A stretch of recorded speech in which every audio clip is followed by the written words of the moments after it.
तो एक जंगल में एक झोपड़ी थी। वहाँ पे 7 बच्चे खेलते थे। उसकी माँ हर जंगली जानवरों से बकरी को दूर रखती थी।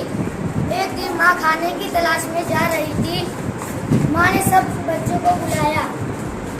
बच्चों, मैं तुम लोग के लिए खाना ढूंढने जा रही हूँ। कोई आए तो दरवाजा मत खोलना।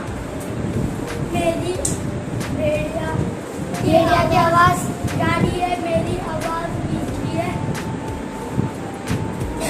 माँ जब जा रही होती तो उसको और एक चीज ख्याल आती है। माँ फिर से आती है और बच्चों को बोलती है कि मेरे पैर सफेद है और भेड़िया के पैर काले हैं। फिर माँ चले जाती है। भेड़िया सब कुछ सुन रहा होता है। भेड़िया थोड़ी देर और रुकता है, फिर बच्चे दरवाजा खटखटाता है।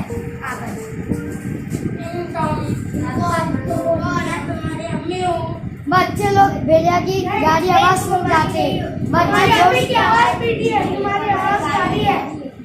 भेड़िया गुस्से से चले गया और वो एक चौक पर पीस खा लिया। और फिर वो आया।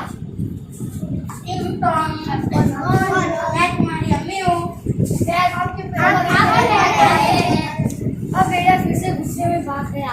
अब भैया चक्की के पास गया और आटा डाल दिया। अब वो आया फिर से आपके पेट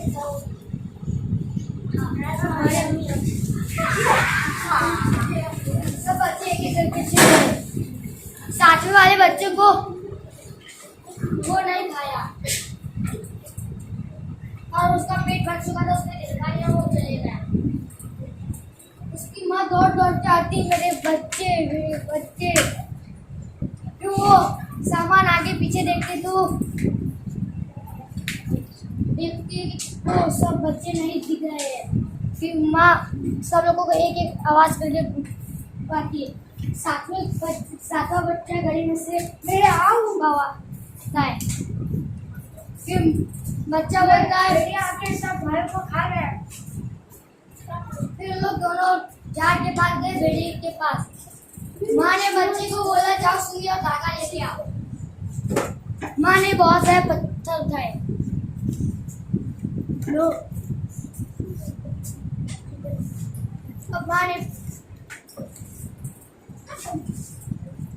अब माँ ने उस भेड़िए के पेट काटना शुरू कर दिया।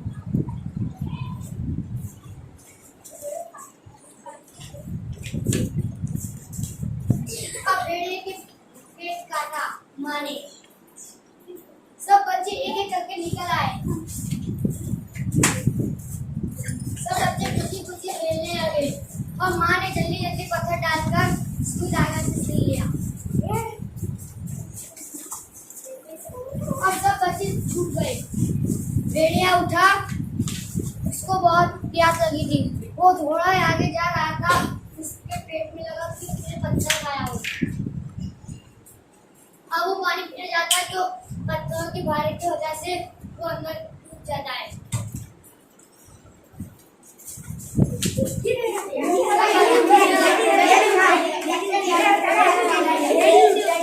उस वक्त से सब बच्चे खुशी खुशी खाना खाने लगे। इस कहानी से बड़ों की बात माननी चाहिए।